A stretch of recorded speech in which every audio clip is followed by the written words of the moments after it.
մարդը ընդհանրապես ինքն իրեն չի տեսնում, որ ինքը մեղք է գործում, չի հզգում, որ ինքը ինչ-որ մեկին վիրավորում է։ Ամեն նա ասում է, այն նա է ինձ իմ դեմ մեղք գործել, այն նա է ինձ վիրավորել, բայց մոռանում է այն, թե ինչպես մարդը ինքն է մարդուն վիրավորում եւ փոխարենը պատասխան ստանում։ Լավ, եկեք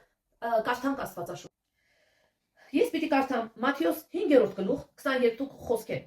Ես ասում եմ ձեզ, եթե մեկը առանց պատճառի բարկանա իր եղբոր վրա, դատաստանի ենթակա կլինի։ Եվ ով որ իր եղբայրը ռաքա ասի, ատյանի ենթակա կլինի։ Իսկ ով իր եղբորը հիմար ասի, գեհենի կրակին ենթակա կլինի։ Այսինքն դու վիրավորում ես, եւ օրինակ այդ անձը ներկա չի, իրանից ջղայնացած ես ու ասում ես հիմարի մեկն է անիկա։ Վերջ, բերանից դուրս եկած խոսքը հրավիրում ես դու դիվային աշխարհին, քո կյանք, որպեսզի նա ավելի նայեք, ինչ ասում։ Ուստի եթե զոհասեղանի վրա քո ընծան մատուցելու լինես եւ այնտեղ հիշես, որ եղբորը դեմ մի բան ունես, քո ընծան թող սեղանի առջև գնա նախ եղբորդ հետ հաշտվիր ու հետո եկ ընծան մատուցիր։